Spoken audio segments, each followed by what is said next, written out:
Jahmeer Reynolds is, I guess, has master's in education. He's the founder and executive director of the Marin County Corporation team, and currently lives in El Sobrante, California.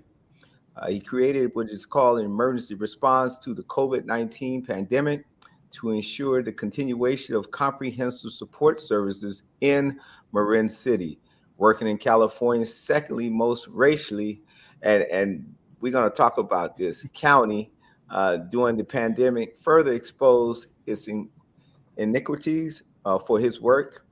And he's also the executive director of well, he's received a certificate of special congressional recognition for outstanding innovation from the U.S. Congress.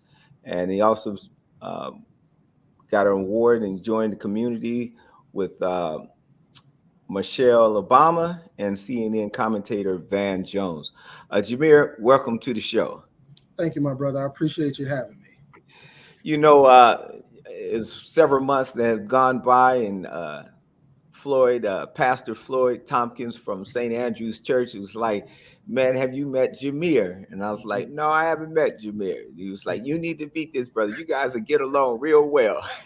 Next thing I know, he asked me a month later, "Hey, did you ever get in touch with Jahmeer?" And so I'm like, "Man, who's this guy Jahmeer? When am I going to meet him?" Well, he's in Africa right now, and when he gets back, and so that was during your visit over there in Ghana. But tell me, how did you get to the California from New Jersey?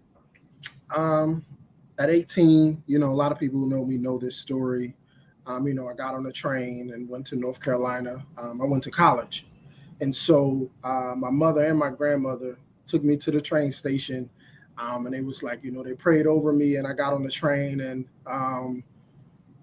so while I was down there, I was struggling a bit. I was homeless. I was sleeping in cars and, doing what I needed to do. But I didn't want to give up and go back home. And so, I pressed on and eventually I got my bachelor's degree and worked on my master's degree. And while I was down there, I I met my wife. The crazy thing is when I met my wife, I said, I don't talk to a woman if she doesn't have a passport. And I was actually talking to Carmen Sandiego, who had literally been everywhere. But in those times, I had three other children. My oldest daughter, Jordan, who's 22 now, my twins, who will be 18 this year. And, my wife and I had an 11-year-old KJ and an 8-year-old Amir. And, I had just got back from overseas. And my wife was like, if you plan on making America your home, then I don't know if this is going to work. But I was well-traveled too because I had a gift in track. Mm-hmm. And, we got married and her friend was like, hey, you all should come to Abu Dhabi because they have an educational reform over here. And I was like, let's do it.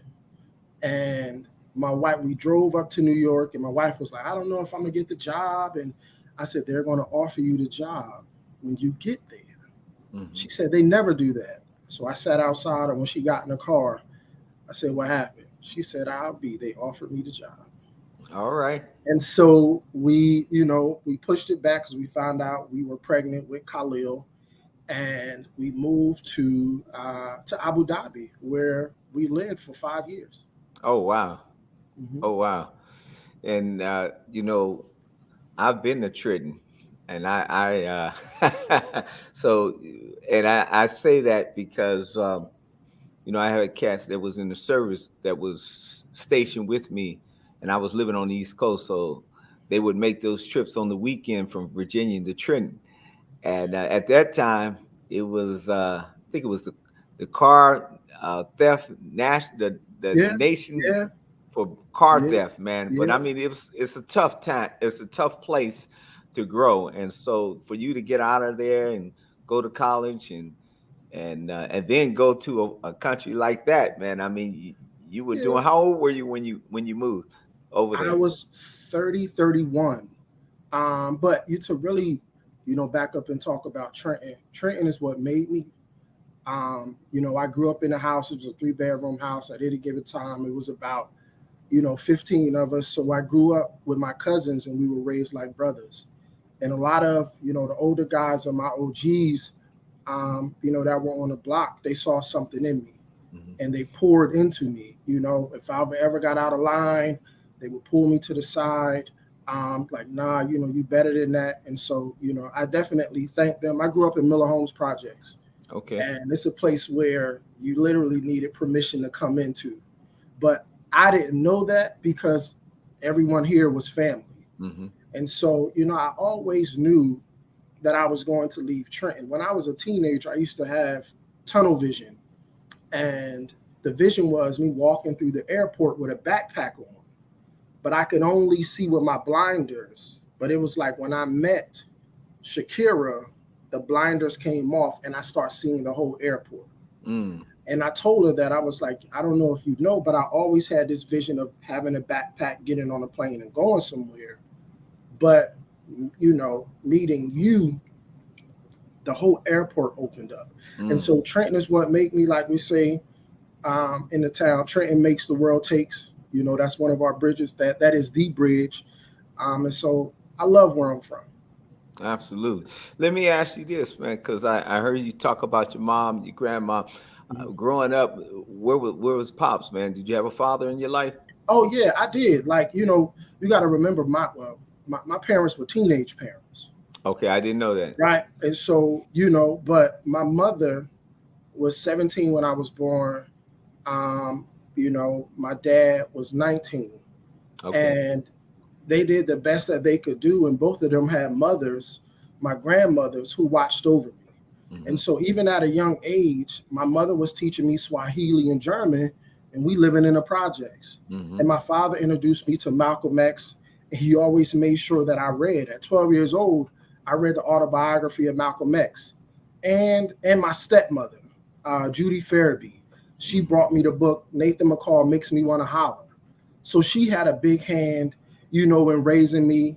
And then my mother's boyfriend at the time, Thurston Gandy, he ran track, right? And he was really big into track. And at 7, 8 years old, he was like, Tanya, your son got a gift. And I did. I was a national champ all the way from basically 10 to 18. But, I did have, my father in my life. But remember, he's a teenager whose father wasn't really in his life. So he was really doing the best that he could do. But my father passed away, but he was my superhero. Cool guy, always had a slick tongue. Had an 8th grade education, but you couldn't tell me he wasn't one of the smartest men that I ever met. And even now, I mean, when I first met you, you had your son with you. He was right on your hip, man. And so I tell me how is parenting, now, in the sense that, growing up, not really having a father. You had a father, but he didn't really actually have all the tools in parenting. But now you're at that place where you not only this, you had some experience, as you have told me. Now I didn't know that part either. You have some other kids, so you've had some experiences before you gotten to that point. But even that first child, how was that? Your oldest, and you transitioning into a father. Everybody knows I'm transparent. So, my daughter was born when I was 22, but I didn't know. And the way that I found out was my stepmother called my phone and told me. And so I didn't meet her until later on.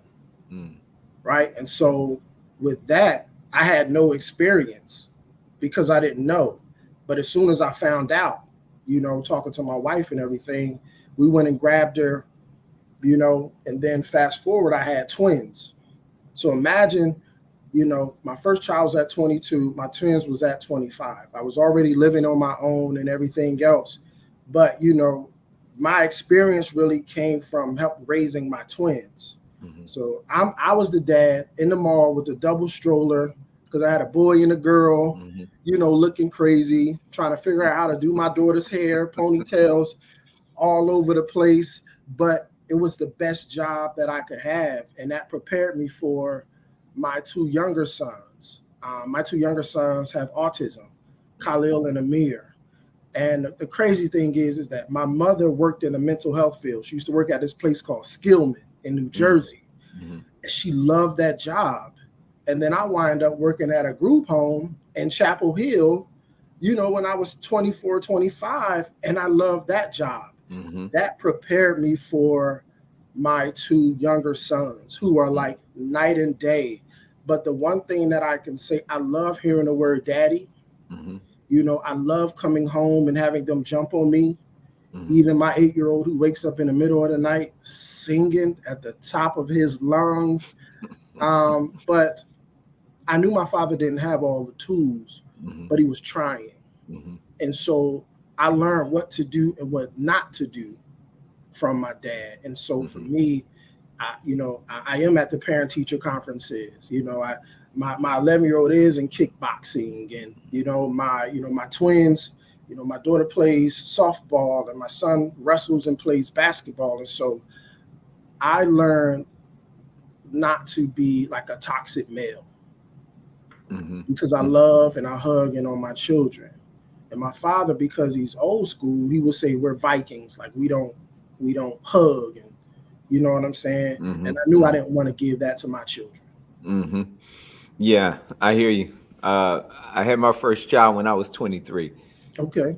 And it's a very similar story. Now, my dad, he was at the house, and he wasn't a teenager. He had me when he was 25, but still he didn't have those tools. Mm-hmm. And so I lacked a lot of them coming up, but you learn, there's, even if you had it all, you still gonna make mistakes, as a father. And just when I first talked to Floyd, and he was, telling me about you, now I understand why he wanted us to get together, because there's a lot of similarities. Talk to us about your nonprofit, man. The name of my nonprofit is the Marin County Cooperation Team. The reason why it was started, prior to having this organization, I was the community school director of within the Sausalito Marin City School District. Like March 16th, 2020, the world shut down with COVID. Mm-hmm. And I was sitting with my superintendent in our cabinet, and we had to figure out how to keep services going. And I said, give me 24 hours, I'm gonna create something and come back. I came back the next day. The best way to describe it is, imagine if Amazon provided support services. And I'm talking about everything in one place at a fast time. So during the pandemic, I created 7 teams. Each team had a team lead. Each team had 30 volunteers. So that's over 210 people at one time. And created through Gina Riso, and I'm so appreciative to her, created an online platform that you could literally come on our website, pick your team, and we would respond within 35 to 45 minutes. That's faster than any agency that anyone knows. And within a couple of hours, you would receive your services. The way that I did it was, I went to each nonprofit and said, what is it that you do well? And what if we come together to diversify your service provision, that everything is in-house? Mm-hmm. That if you have you need financial assistance, and maybe your wife needs mental health, you're not going to 2 different places. You literally would stay in one place. And folks in this county, Marin County, which is the second most racist county in California, could not believe that something like this existed, let alone being created by a Black man. Mm-hmm. So what I did was I put people from the county on the email chain, and they watched the interactions, and people thought I had a team juggling all these people, but it was just me. And so that resulted in being recognized by Congress for innovation, but it also created jobs for the citizens of Marin City. Mm, mm. It looks like Venice Hazel. Do you know that person? That is my auntie. She said, "Greatness, awesome, love you." Welcome to the show, Miss Hazel. I thank you for showing up and being a part of this conversation. A lot of people don't understand where Marin Sausalito is, especially if Mhm. they don't live in California. Right. But it's probably one of the most wealthiest cities and counties in the world. Mhm. And like you said, and the second most racist, if not the most racist Mhm. county in the United States. Uh, just the fact that you're able to do what you've done in that county, and trust me, I lived in that county for 9 years, There you go. There you go. and really trying to get my own nonprofit up and running, and just the resistance and the barriers and just not really giving a person of color an opportunity. I mean, it's just a testimony to hear you say what you were able to do Mhm. by yourself. Of Mhm. course, I know God was working through you and Yes. giving you that wisdom and that Yes. understanding of how to do it. But just the fact that you were able to adapt in a certain time where the whole world was on pause, Mhm. Yeah. I and don't. I don't think people really understand the gravity of like what I do and where I'm located. I am the only black male executive director of a multi-service agency in this entire county. And my development director, Mira Guidi, who was a former attorney who interviewed me for a legal publication, quit her job to come work for me. We would be in meetings and they would talk to her and not address me. And when mhm, they were done, she would say, "Well, let me talk to my boss," and then turn to me. mhm, So I fight that going into a lot of meetings. And a little brief history about Marin City. I'm not from Marin City. I've been in Marin City for since 2019, but I do feel like it's home. Marin City is, they call it the Emerald City. It's based in Marin County, arguably the wealthiest county, at least in California. mhm, But the median income in Marin City is only $54,000 a year. mhm, But if you go to if you go under the overpass to the right to Sausalito, it jumps to $120,000. If you go to the light and go to the left and go to Mill Valley, it jumps to $170,000. mhm, Marin City was actually created during the Great Migration for when our brothers and sisters, our African brothers and sisters, migrated from the south to the west to work in the naval shipyards. mhm, The families of Marin City had a big hand in naval warships in World War II. Marin City is only 80 years old. They have played a major part not only in California history, but American history. But the kick is they created it for the workers, but didn't tell them when they got there that they couldn't buy land. mhm, So mhm, imagine living somewhere, you're giving all you got and everything that you can do, and folks tell you you need to stay in this box. mhm. And so this is why Marin City is important to me. They're the reason for my company being what it is because they believed and trusted me enough to step out on faith with me to help blast this rocket off into the atmosphere. Absolutely. This is just like this for folks that know 101 are really not familiar with how what he just said. You're riding 101 like you're going to the Golden Gate Bridge, and there's an exit that says Marin City, Sausalito. Mm-hmm. When you get off that exit, at that light, you turn right, you're in Marin City. Yep. You go left, you're in Mm-hmm. Sausalito. Mm-hmm. I Mm-hmm. mean, it's just that easy.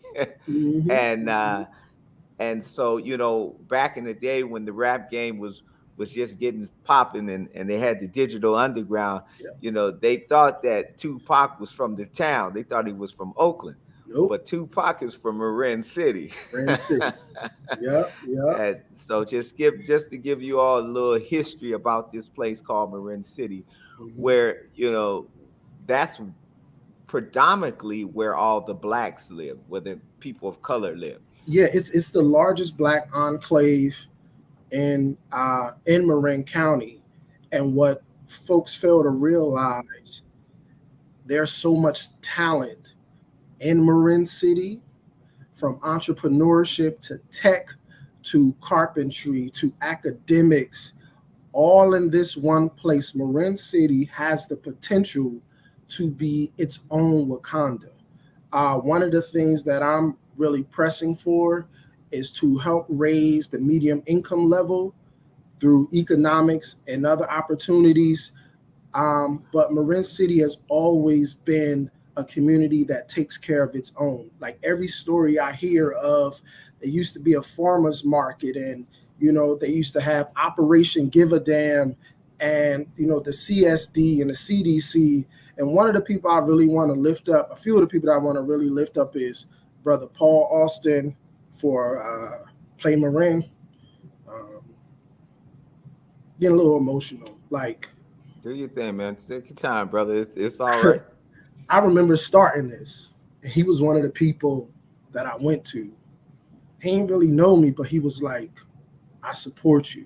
Mm-hmm. And even starting this, and I met with Felicia Gaston, and she started off, and then Ida Green was in charge of our seniors team. And, like so much, fruit comes from that tree, and Miss Terry Green fighting for climate justice, and, and the pastors. And so, I just feel like that place can literally has the tools to change history, and I'm very grateful for Marin City.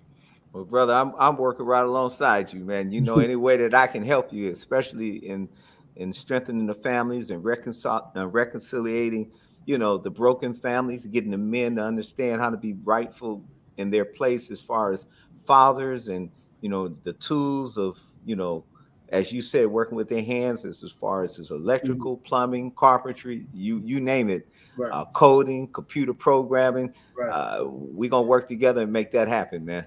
You right. know. Also, I like, just talking about the development of the company, and how Marin City was a catalyst. Like, I really want to give a special shout out to my wife, um, who allowed me to quit my job and chase this dream. Mm-hmm. Mm-hmm. She was like, I don't know, but you you got a year to figure this out. And she helped create a lot of the content at every meeting, just really being there. And people don't really know um, the importance of having a partner who supports you, and having people, you know, around you to believe in you and breathe life into you. And you know, I had a good friend named Shaw, and so many other people, man. And so I just definitely want to give the flowers to those who like looked out for me. Well, you got a bunch of them on right now, man. It looks like you got Anthony Russell saying go in the building, and Myra Gandhi, that's my ED right there, beaming with pride today and every day to be able to support your vision. Bay Area First Royal Family, much love. Uh, so I mean, this it's a lot of love. There's a lot of love out there for you, man. Yeah, and actually, Anthony Russell is my frat brother. I am a member of Kappa Alpha Psi Fraternity Incorporated, uh, the Gamma Omicron chapter. Yeah. Amen. Amen. So tell me, man. So what does the future look for you? Looks like for you in the near future, as far as in the. I know that you've asked me to speak and do a symposium, but there's other things that I know that you have your vision on trying to do. I know you briefly touched on it, but there's a lot of work to do. So where do you start, man? I'm trying to take over the world, Dr. P. Um, you know, I'm not mad at you. really, to be honest, like, well, transparent. My goal is to have an MCCT all around the country, because what we do is we bring in agencies under our umbrella and streamline their infrastructure to where, you know, everything's digital. We provide the human capital for you to expand what you're doing. Also, my youth academy, the Frederick Leon Marcus Youth Academy, which is actually named after Mr. Frederick Leon Marcus, who was the first African American sheriff to serve in Marin County.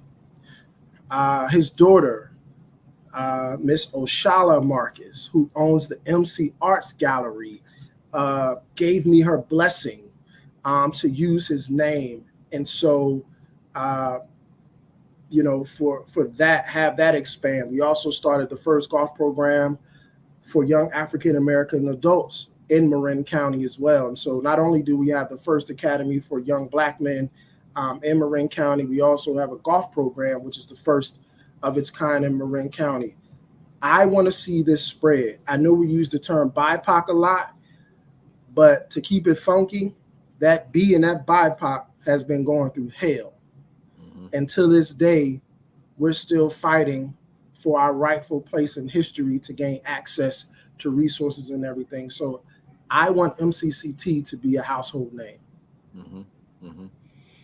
And I'm in complete support of you, and I know many are believing. I mean, even the fact that what you've started in this pandemic is only scratching the surface of what really is going to happen. Because you know, I was talking to a friend of mine, one of my mentors today, and we were talking about families and fathers and how, you know, there's a lot of programs for women, but not a lot of programs for men. And he was explaining to me that, you know, back in the 60s is when a lot of this changed as far as with the women's live and, you know, women's wanted freedom and you know, that's all good. But then the whole dynamics of the family changed along with that. And he was saying, I hope it's not another 50 years that, you know, we're going to, you know, grow up with broken families and divided families. And as you know, when you have those divided families, you have these social ills that impacts our community and our families.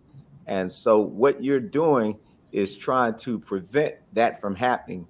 And yeah, I mean, we still working on reparations, man. I mean, we are. And the crazy thing is, though, Dr. P, is that, you know, they did our families dirty in the 60s and 70s by saying if a man lives in a house, you can't receive these services.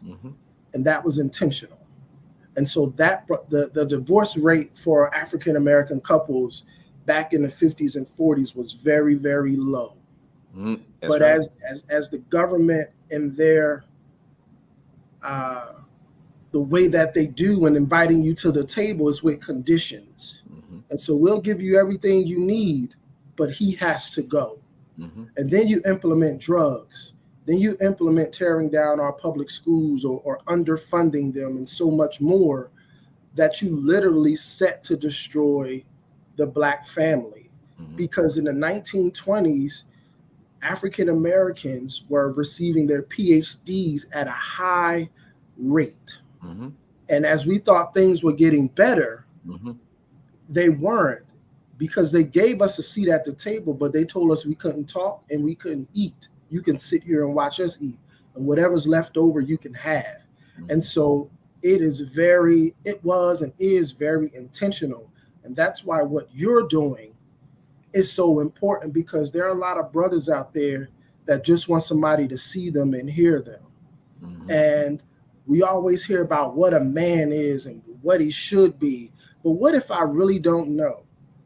Can I find a place to take my mask off and say, can you help me learn how to be a man? Can you help me learn how to be an effective and present father? And that's why what you're doing is so important. No, absolutely. You know, Jahmeer, we was wearing masks long before the pandemic. Right. And it just depended on who the individual was that we were encountering, that which mask that we wore. Right. And you're right. There's so many of these young guys, man, that's trying to be, you know, they're trying to find their way. They're trying to navigate through this thing called life. And They're trying to be transparent, but they told them they couldn't be transparent, man, because that was a sign of weakness. So you got to, show that you're tough and manly, and but you can't be vulnerable, and don't let nobody see you slipping, and all of these things. Don't cry, men don't cry, don't show no emotions, and it's, go ahead. My father used to say that, right? Until, I was 18, I was smelling myself, and we were going back and forth. And I don't know if it was my mom or my stepmom, and we were in the kitchen and we going back and forth. Now, my dad was great with his hands, so I knew not to take it there. That wasn't what I was going to do. But I said something to him that made him cry. Mm-hmm. All my life, I heard, don't cry, don't cry. And what I said to him was, your son is dead. Don't even worry about me. That rocked my father to his core. And I never seen my dad cry before. And it messed me up. And then fast forward, it was the day I flew back from Abu Dhabi. We were at our house in Bordentown, and I'm standing in the living room, and he trying to tell me something. And I'm, I got my little one with me. I was like, man, I don't want to hear that. You wasn't there when I was. And he looked me in my face and he was like, you right. He was like, but I'm still coming to that graduation because you belong to me. Mm-hmm. For me, I was preparing to go back if he had something to say. But with my father being vulnerable, mm-hmm. I had no defense for it. Mm-hmm. And from that point on until he passed away, we became so close because my father took his mask off and never put it back on. Mm-hmm. And, that's what brothers need to see, because I'm a part of the King movement with Chris Broussard. I'm the chapter president of the Marin City chapter. And in our chat, we literally have brothers saying, hey, I'm having a rough day. Can you pray for me? Mm-hmm. Mm-hmm. I just did this the other day. Mm-hmm. And the brothers from Paul Lawson to Frank Smith to Daniel, Shannon Bynum, Jeremy, Curtis and Darren, all of them responded with a prayer. Mm-hmm. And imagine being around a group of Black men mm-hmm. that you can cry and they say, I got you. Mm-hmm. That's mm-hmm. why, again, what you're doing is so important. There are so many men out there who are hurting, who really just want somebody to ask them, how are you doing? And then just listen. Mm. That's how we came to this show. Can we mm-hmm. have a conversation? I don't think I've shared this with you, but the Lord put that on my heart. He said, there's a lot of men that's hurting.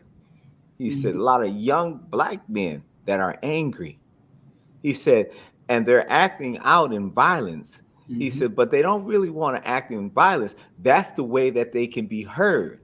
He said, give them a platform where they can talk and they can be transparent and they can share.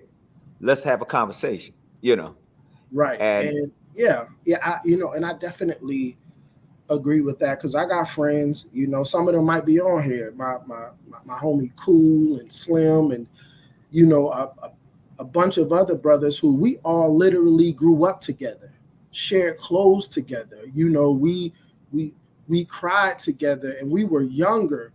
And the sad thing is, a lot of what we had in common, we didn't have like a present like father, but we had our OGs and Miller Holmes who that we learned from, and a lot of them didn't have fathers, but they were doing the best that they can do because they cared about this group of young men who grew up with our moms and our aunts and everything like that. And so that's why to this day, I get a message from, an OG of mine named Born J, who tell me he's proud of me, or my Uncle Unique will reach out to me, or, my Uncle Hakeem, or, a bunch of other men who, went to jail, had a rough life, but they was like, you don't have to experience that. I'm proud of you. And so, I just wanted to say that. And for me, my grandmother, Betty Hazel, was my rock. And, In a 7 square mile radius of Trenton, New Jersey, I have over 260 relatives. And my grandmother by herself, with her children, her grandchildren, great grandchildren, is 63 of us. And that doesn't include any of my other cousins. But the women in my life, to be frank, I learned how to be a man from the women in my life. You know, from my Aunt Ronnie, who was the oldest, who took care of the smaller kids. My grandmother would go to work every day from 3 p.m. to 1 a.m. And at the time in the house, I was the oldest grandchild taking care of the smaller grandkids. I knew how to cook. I knew how to clean. I knew how not to let that door open, right? And so I'm getting my work ethic from the women in my house. You know, my Aunt Venus, Valerie, Crystal, Barbara. And when I say I got some strong women in my family, listen, man, they'll fight. If you see a bear and my Aunt Barbara fighting, you better help the bear. Okay? Real talk. Right? But the thing of it was, they never tried to be a man. They taught me responsibilities that comes along with being a Black man in this world. And even my mother, who was arguably one of the strongest women that I know, my mother always had a job. She didn't drink. She didn't smoke. She didn't run the streets. She did love to dance. But my mother struck out on her own at a very young age and has always been a worker. And so for me, learning how to be a man, and I learned from my Uncle Unique and my Uncle Lyle, and, I learned from them, but the majority of the people in my family are women. And to add one more thing, I learned a lot from my father-in-law, Donald Williams. He was like a man's man in a way that he would tell you he loved you. He was strong and everything else, but I never referred to him as like my father-in-law. I always called him dad. And so I had a mixture of people in my life that guided me on this journey. Hey, well, that's still part of that. We need a village to raise a child, man. I mean, we need to go back to that, because a lot of these guys, man, they like you said, I've done many retreats with young men, and we have our breakout groups.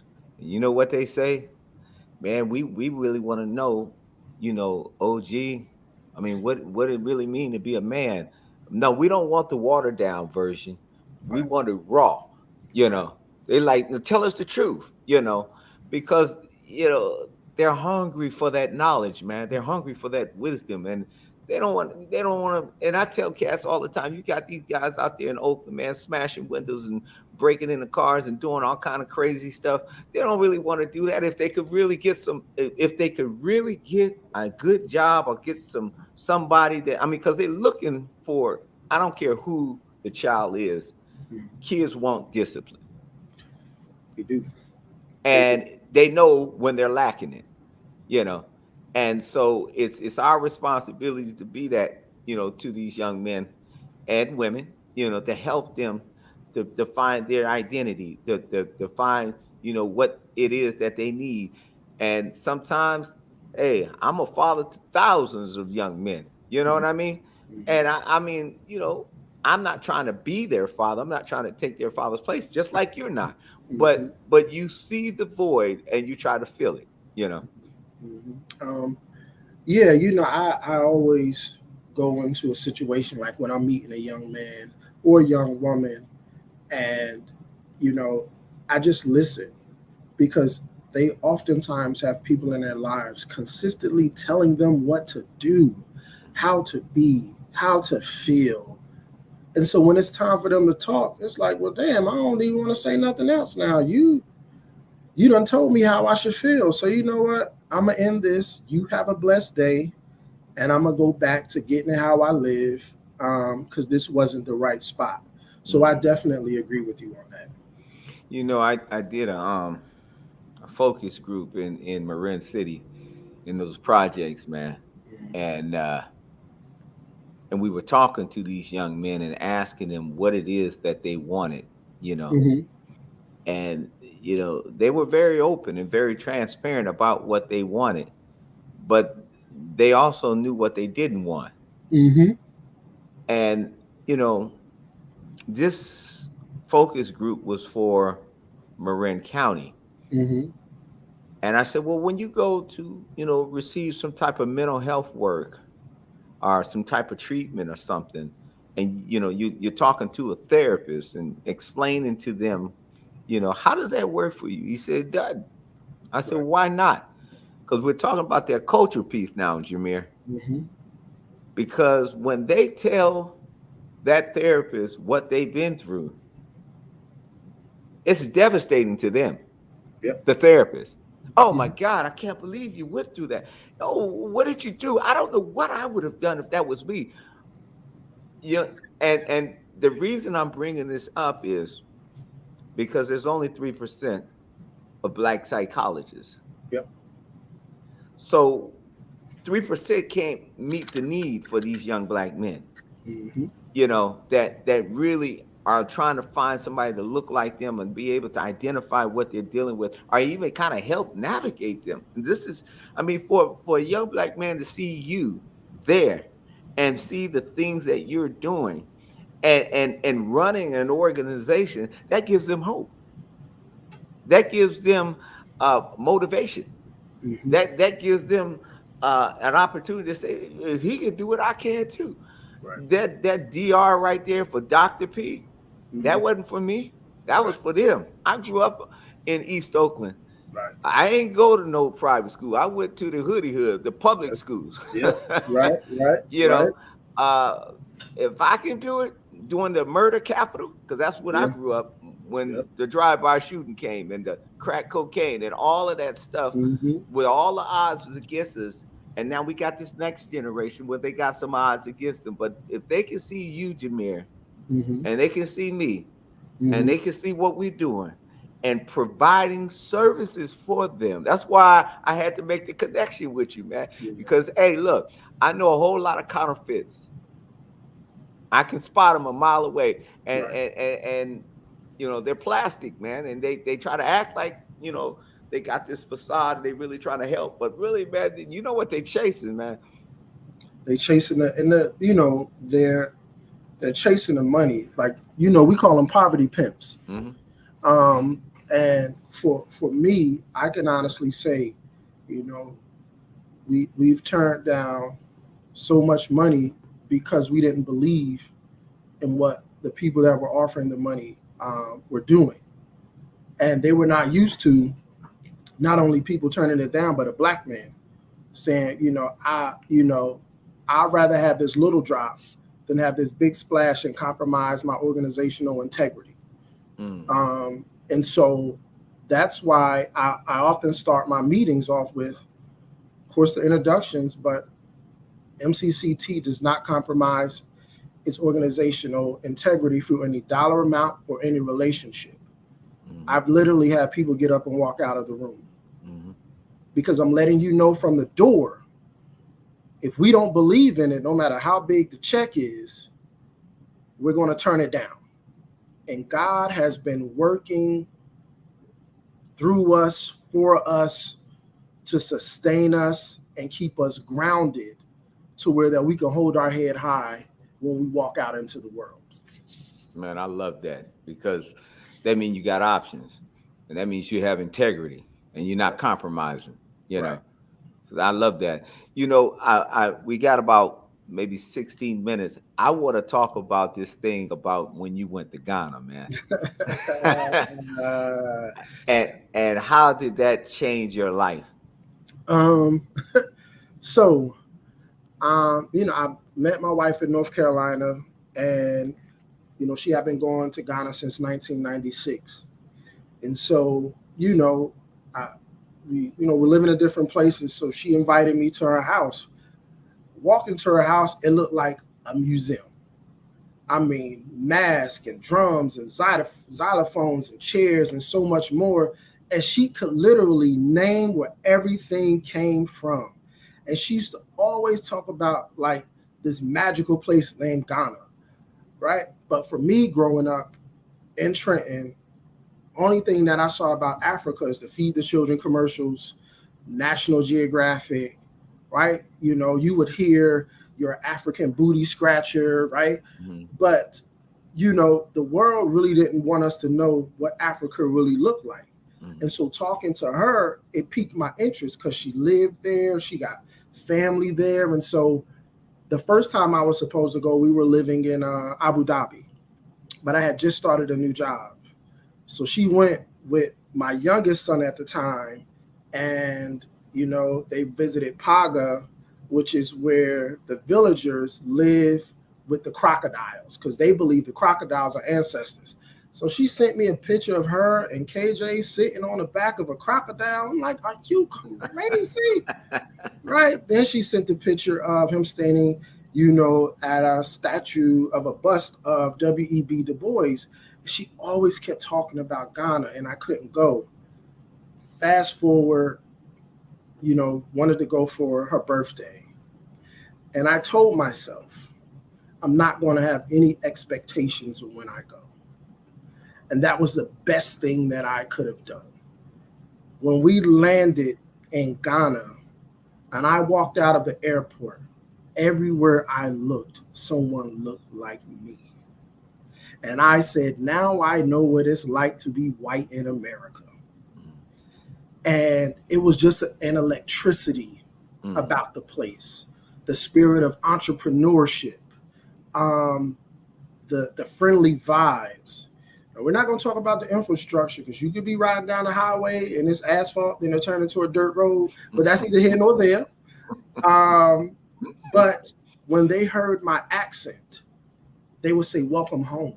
Do you know how that feels to hear welcome home? And everyone had a smile, and being there, it did something to me. I was more talkative. I was elevated. My wife knows I'm a hotel snob. Are you a hotel snob, Dr. P? No. Okay. So now you're making me look bad. No, I'm messing with you, man. That's that mask, man. Right. Right. You know I am, brother. Hey, but I just totally embraced it. And what I told my wife before I went, I said, I don't really want to do the touristy stuff. I want to meet everyone who made an impact in your life. And I met my little sister, my little brother. I got a niece and 3 nephews, especially my little nephew, David, who, boy, he's a handful. But I was just there, and it was just so beautiful. And it really helped my mental health. And I have psoriasis, which is an autoimmune disease. Oh, wow. And what I noticed while I was there, because I wasn't under the pressures of racism in America, you know, psoriasis is a disease that attacks the outside of your body. So it's like plaque scales, so it's silver scales. I noticed my scales started shrinking, and I wasn't using any of the steroid cream that I was using here. So physically, I could see the manifestation of being in Ghana like come to fruition. And another thing, and then I'll let you jump in. My 11-year-old eats the same thing. He was trying new foods. My 8-year-old is a selective mute. He was really talking. I said, this place is magic. And so it did something to me. I love it. My wife is upset now because she was like, how are you taking over my country? First of all, it's your fault for introducing me to it. So, yeah. Right. I was trying to figure out when you coming back. Yeah. Because I kept asking. He was saying, yeah, man, have you met Jahmeer? I was like, no, where's the brother at? He's in Africa. I said, well, is he moving there? So, one of the things that I read a lot, and I see that there's a lot of people migrating back to Africa, and they're starting businesses. And even the folks from China is trying to take over and buy all the schools and give them the infrastructure. And I pray that they don't allow that to happen, because they are not just giving them that money, They, and the way that they treat Ghanaians. And I'll give you an example. I was in a grocery store with my little sister, and we're shopping, and she let go of the cart. and it ran into a brother who I believe was Chinese. And he turned around and was about to say something, looking at her. I was like, "What's up? You good?"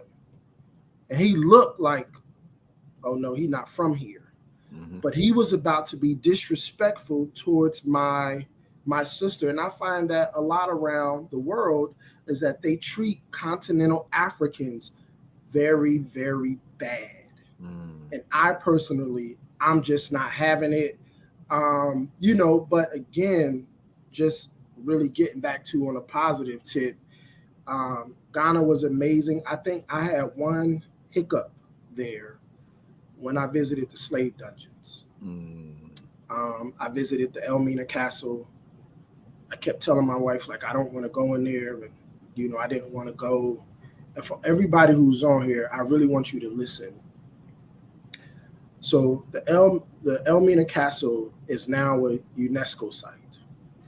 But it is where they would bring the slaves to have them shipped to America and parts of Europe. So we walk in, and there's a gentleman was like, "Do you want a tour? Do you want a tour?" I was like, "No, sir. No, thank you." And he kept asking me.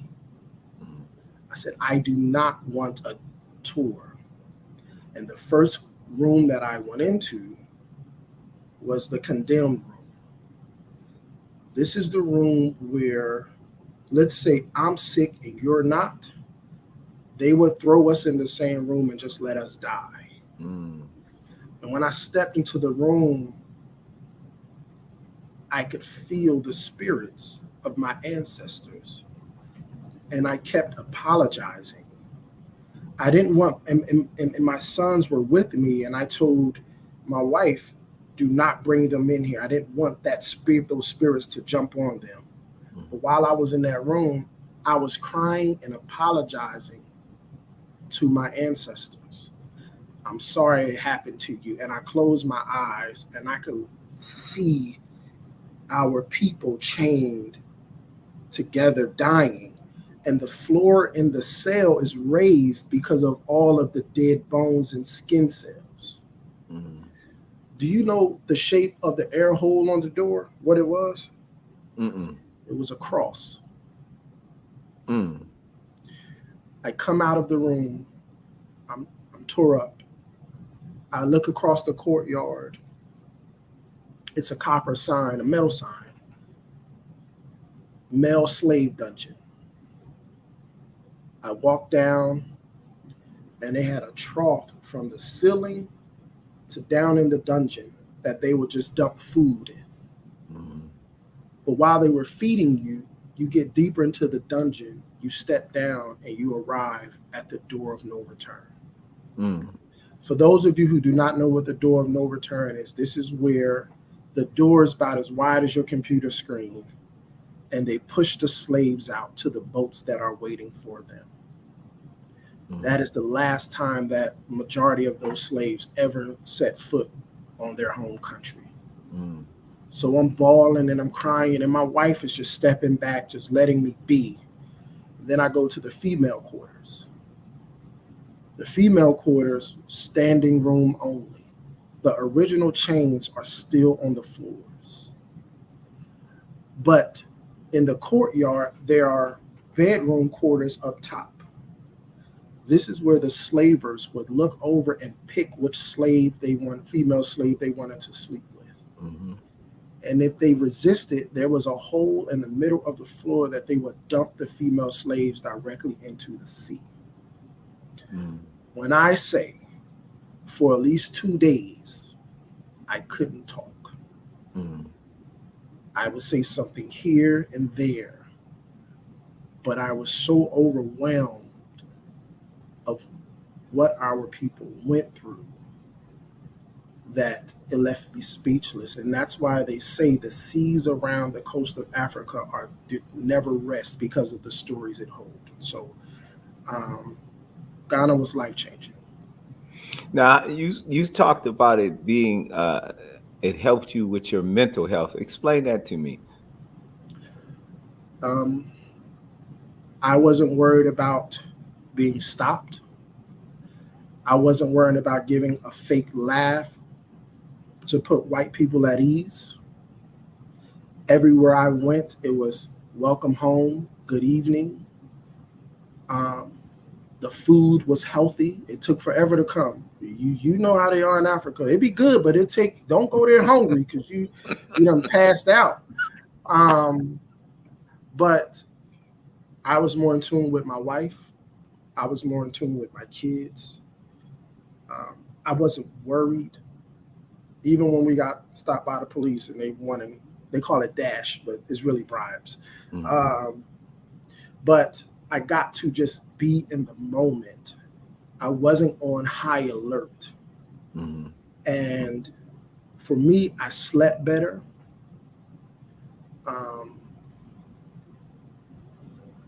My soul was so at peace that, like I said, my psoriasis started shrinking Mm-hmm. because I did not have the stresses of being Black in America Mm-hmm. on my mind. I'm in a country with nothing but cousins, brothers and sisters. Mm-hmm. And by being in that level of comfort and trusting and so much more, my mental health was really relaxed and free. You know, you're talking to like 150 countries right now. Right. Wow. And I mean, so you have people from Africa that's listening to. You have people from Australia and Russia, and I mean, and see, people don't really understand uh, when we talk about the trauma that we've been through as a Black race. Mm-hmm. Uh, you know, even to the point that in my dissertation, I took African American out and put Black. Mm-hmm. Because sometimes I don't even want to be characterized as an African American, Mm-hmm. you know, because of just the pain and the hurt and the trauma. And even when you're trying to do right, it's just, it's like you said, I mean, it's just evil, man, that the way this country has been. Mm-hmm. And people don't understand that. They don't understand. You know, it tripped me out one time when Galvin Newsom wrote an article and he said something that blew my mind. I have never heard a governor say this before. He Mm-hmm. said the issues that they're dealing with, talking about us, Mm-hmm. is not their fault. Mm-hmm. It's the institutions. Mm-hmm. Let's just call it what it is. Mm-hmm. I mean, that's where racism stops. Mm-hmm. You know, when you call it what it is and Right. that you see this and act like, you know, don't act like it never happened, you know. Yeah. So my point here is, you know, what would you say to the folks that's listening? Because there's folks listening all over the world. You said you want to impact the world. You got a chance to say it right now. Um, Speaking to my African brothers and sisters who are on the continent, they keep us separate for a reason, because they know that if we all come together, that we could literally flip this world on its head. The media images that you see of us here and what they show you is done intentionally. They want to keep you from coming here, just like they want to keep us from coming there. They don't show us your cities, or in Cape Town, they have a billionaire's row, or that Africa is the most mineral rich continent in the world. They try to reduce it into just pockets. And I just want you all to know that it's time for us to come together. In America, Nigerians have the highest PhD rate here. And we know that they're bringing their work and their tenacity from being on the continent. Let's come together and lift this world up.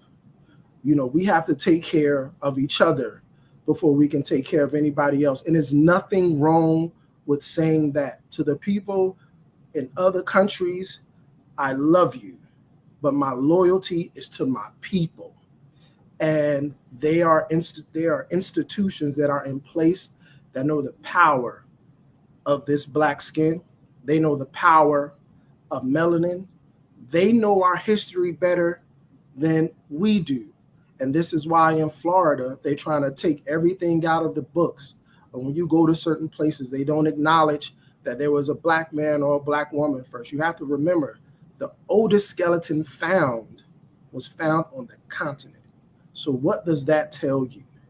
Everything that walks human originated from the continent of Africa. And so, I am a people person, but I'm a my people person first.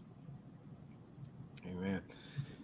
Let the viewers know how they can support you. If they can give a donation to your nonprofit, or they can reach out to you, tell you that they enjoyed the show.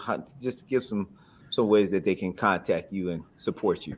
Yeah, I mean, you can, we're on Instagram at Marin County Cooperation Team.org.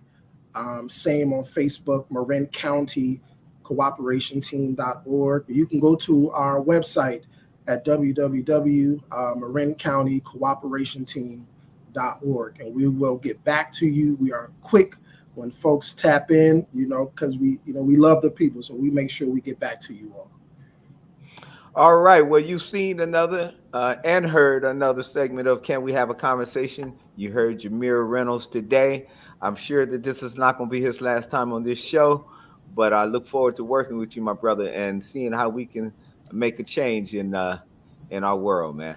Yes, sir. I appreciate you. Thank you for having me. What's up to everybody in Trenton, all my aunts, uncles, friends, frat brothers. Thank you all for tuning in. All right. Go with God as God goes with you. God bless you. All right. Hold on.